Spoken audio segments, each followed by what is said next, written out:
आज एक खबरों से भरा हुआ दिन है। DGISPR ने एक धमाका खेज प्रेस कॉन्फ्रेंस की। 1 घंटा 43 मिनट में उन्होंने प्रेस कॉन्फ्रेंस ख़त्म की, जिसके अंदर 18 सवाल पूछे गए। तकरीबन 3 दर्जन के करीब सहाफ़ी वहाँ पर मौजूद थे, पाकिस्तान के तमाम मीडिया को रिप्रेजेंट कर रहे थे। तमाम शोबाए ज़िंदगी जिनका ताल्लुक फ़ौज से, इस्टेब्लिशमेंट से जुड़ता है, उसके ऊपर उन्होंने बात की। सिक्योरिटी के मामलात से उन्होंने प्रेस कॉन्फ्रेंस का आगाज़ किया, लेकिन सिक्योरिटी के मामलात के ऊपर उन्होंने तकरीबन 23% बात की। उसके बाद जो मामलात थे सियासी, 9 मई से मुतल्लिक, सोशल मीडिया, ट्विटर और सियासी उलझाव, उसके ऊपर उनका ज़्यादा वक्त गुजरा।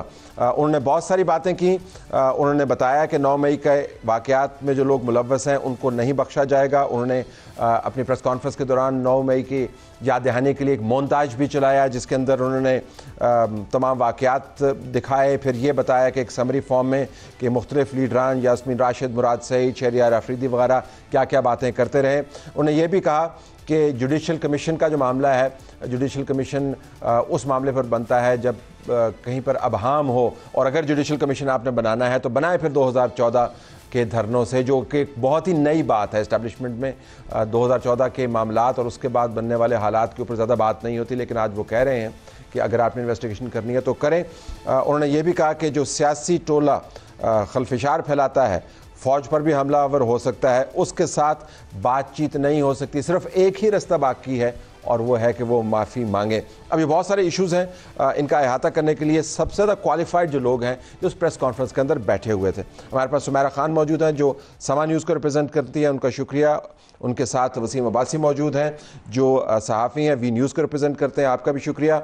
मतीन हैदर हमारे साथ मौजूद हैं, तज्ज़ियाकार GTV, और अहमद मंसूर साहब, तज्ज़ियाकार 24 न्यूज़ 24, और ये तमाम के तमाम लोग जो हैं वो DGISPR की और भी बहुत सारी प्रेस कॉन्फ्रेंसेस अटेंड कर चुके हैं। आपका बहुत बहुत शुक्रिया। तो starting with you, highlight of the day क्या है? मैं आपको कहूँगा अभी बीपर दे सुमेरा, तो आपका पहला क्या होगा? ये ना बताओगे किस पे मैं सवाल कर रहा हूँ, तो क्या आपकी खबर क्या होगी?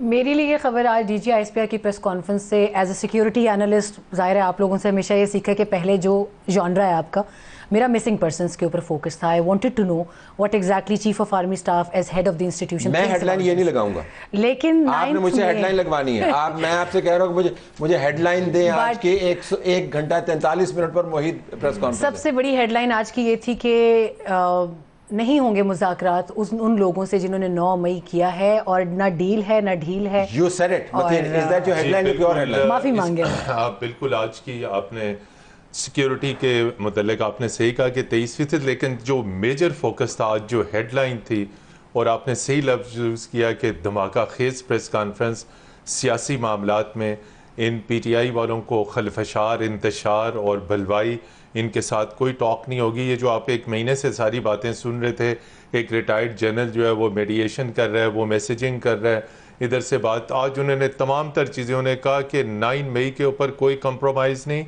और इनके साथ कोई बातचीत नहीं। ये उन्होंने एक चार्जशीट आज PTI के खिलाफ। ये आपकी खबर है मंसूर?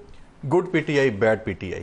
अच्छा, उसमें गुड कौन से वाली PTI थी वैसे? तो सारे गुड हो जाए, माफी मांगे, कौमी धारे में वापस आए, ये एक ऑप्शन भी है। दीवार से नहीं लगाया, तासुर ये बन रहा है कि दीवार से लगा दिया और बिल्कुल खत्म शुद्ध हो गया, ऐसी बात नहीं है, ऑप्शन मौजूद है। तो अगर आप माफी मांग लें तो मामलात तय हो सकते हैं, लेकिन मुकदमात का भी जिक्र हुआ वसीम। नहीं, मुकदमात करने हैं, हमने इनको प्रोसिक्यूट करना है। जुडिशरी के लिए एक कोविटेड मैसेज भी था, एक कोवर्ट मैसेज भी था, जिसमें कहा गया था कि इंसाफ करें, क्योंकि जल्द से जल्द इंसाफ होना चाहिए। मसालें दी गई बाकायदा फ्रांस की, लंदन की, कैपिटल हिल्स की, तो उसके कहा गया कि उन सबको अगर इंसाफ मिला है और फौरी तौर पे इंसाफ मिला तो इधर भी इंसाफ दिया जाए, ये मैसेज दिया गया। और दूसरा मैसेज जो था PTI के लिए कि टॉक्स नहीं हो सकती, इंतशारी टोला कहा गया बाकायदा, और क्लियर कट जिस तरह वीडियो दिखाई गई और सारा कुछ किया गया, टॉक्स नहीं हो सकती। जुडिशल कमीशन बनाना है तो वो पीछे तक जाएँ और वो पार्लियामेंट पे हमले और उन तरह की बातें। वाकई आपने सही कहा कि वो पहले हम एक्सपेक्ट नहीं कर रहे थे कि वो बात कहेंगे। अच्छा सुमेरा, जब ये प्रेस कॉन्फ्रेंस शुरू हुई तो मैंने देखना उसको शुरू किया और हम ग्लूड रहे स्क्रीन के साथ। तो पहले जो 10, 12, 14 मिनट थे, मैंने कहा ये क्या है, या आज तो ना मेरा इसके ऊपर STH होगा, ना मेरा इसके ऊपर प्रोग्राम होगा, हो सकता है एक सेगमेंट कर दूं। तो शुरुआत में तो बिल्कुल वो जिस तरह होता है ना, डीजल इंजन जो है वो जरा टाइम लेता है, लेकिन जब स्टार्ट हो जाता है तो रुकता नहीं है। So what is surprising for you as well? मैं सबसे पूछूंगा इस सवाल कि सरप्राइजिंग था जिस तरह ये इवॉल्व हुआ, लगता था कि इधर ही जाएगा ये? बिल्कुल ऐसा ही है। एज आई सेड अर्लियर कि वो हमारा तो मसला ये कि लालच ये होता है कि सिक्योरिटी पॉइंट ऑफ व्यू से कुछ पूछ लें, मगर सवालात के सिलसिले जब सियासत 9 मई और इनसे जुड़े तो फिर यकीनन आपके बकौल आपके हेडलाइंस आना शुरू हो गई। पहली तो हेडलाइन यही थी ऑब्वियसली कि मुज़ाकरात जो लोग, क्योंकि पिछले दिनों बहुत हवा था कि वो उस तारीख को आ रहे हैं, एक सहाफ़ी का डांस भी दिखाया गया था जो काफ़ी अरसे तक जो उठाए गए थे इसी इमरान खान की रिहाई से मुताल्लिक। अच्छा, मैंने वो डांस नहीं देखा। मैं आपको भेज दूंगी वो वीडियो, उससे मुस्तफीद होना चाहिए। कुछ दिखाया गया, आज वो आपने कहा कि वो सारा डांस फ्लोर उन्होंने हटा दिया, just washed away with a glimpse of an eye कि हम देखते रह गए कि yes it's news of the day कि जहां उन्होंने कतई तौर पर ये बात की कि कोई मुज़ाकरात नहीं हो रहे। डील और ढील का पूछा गया था उनसे बेसिकली कि डील हो रही है या ढील दी जा रही है, तो उन्होंने कहा माफ़ी वो मांग लें कि वो मुल्क की तरक्की और इसमें शामिल होते हैं, तो बाकी तो कुछ दरवाजे बंद हो गए आज फिर। इजाज साहब ने ये सवाल पूछा था डील वाला, और मैं दो मरतबा पूछा, और जब ये पूछा उसका जवाब आया तो हमने कहा आज की लीड तो ये बन गई। और उसके बाद मैंने भी एक बात की और दोस्तों ने भी 9 मई, तलत साहब ये 7 मई था आज, तो आज के दिन होने का मतलब था कि 9 मई तो इसमें आना ही आना था। तो 1 साल पूरा हो रहा है, इसलिए मतलब ये कॉमन सेंस। अच्छा, ये इत्तेफाक है कि 7 मई को किया और इत्तेफाकिया तौर पर 9 मई आ गया, ये इत्तेफाक मेरा ख्याल है इत्तेफाक नहीं था। जो ही हमें बताया गया कि प्रेस कॉन्फ्रेंस होनी, हमें पता था कि टॉपिक क्या होगा, 100% पता था। और दूसरा ये कि ये प्रोफेशनल इदारा है और वो उनका डोमेन चूंकि सिक्योरिटी है, तो उन्होंने पहले सिक्योरिटी की भी बात करनी थी। हमें ऐसे किसी को शक नहीं था कि 9 मई की बात होगी, यहाँ पे और जो इश्यूज रिलेटेड हैं उनसे बात होगी, सियासत पे भी बात होगी, किसी को शक नहीं था। ये सिक्योरिटी पे हमेशा पहले ब्रीफिंग, आपने जैसे कहा हम पहले भी अटेंड करते रहे, तो पहले हमेशा शुरू में आता है जिस तरह के। लेकिन आप ट्विटर नहीं खुलवा सके आज? ट्विटर पे बात की उन्होंने, कहा कि मात्र तो मुझे तो डोमेन नहीं है ना, और चले उनका ट्विटर नहीं खुला, आपसे सवाल ही कंप्लीट नहीं करने दिया आपका। जी, मैंने तो यही कहा कि वो फौजी अड्डे केपी में और बलूचिस्तान में तो सुनते साथ ही, चूंकि उनका मौकफ इसके ऊपर सख्त था कि नो क्वेश्चन फॉर दिस, ये सब प्रोपेगेंडा है। चूंकि आप देखें जहां बाकी चीजें इस वक्त प्रोपेगेंडा किया जा रहा है, बड़े शद्दोमत के साथ ये बात की जा रही थी कि जी वो फौज ने डील कर ली अमेरिका के साथ। मैं यही बात करने वाला था, क्योंकि ये फौजी अड्डों वाला जो इशू है ये बुनियादी तौर पर 9 मई से पहले वाले बयानिए के साथ जुड़ा हुआ है। और यही वो कहते थे कि कॉन्स्पिरेसी आपने की है, आपने डोनाल्ड लू के जरिए मिलकर मुझे हटाया है क्योंकि मैं रशिया के साथ था और आप अमेरिका को अड्डे दे रहे थे, लिहाजा मुझे हटाना। लेकिन अब तो खैर डोनाल्ड लू असल एब्सोल्युटली नॉट ये और एब्सोल्युटली नॉट की जितनी जो टी शर्ट्स हैं वो यहाँ से निकली थी। बट एनीवेज, इसके ऊपर वापस आइएगा। ये मैं बार बार बात कर रहा हूँ कि ये जो इंप्रेशन क्रिएट किया जा रहा था कि टॉक्स हो रही है, तो आज तो वो तो मामलात हो गए खत्म। लेकिन इसके साथ जो 9 मई के वाकयात में मुलव्वस लोगों की वीडियोस चलाई, वो तो सारे के सारे पार्लियामान के अंदर बैठे हों। मुराद सईद भी पार्लियामान के अंदर बैठे नहीं हुए, लेकिन हैं पार्लियामान के अंदर।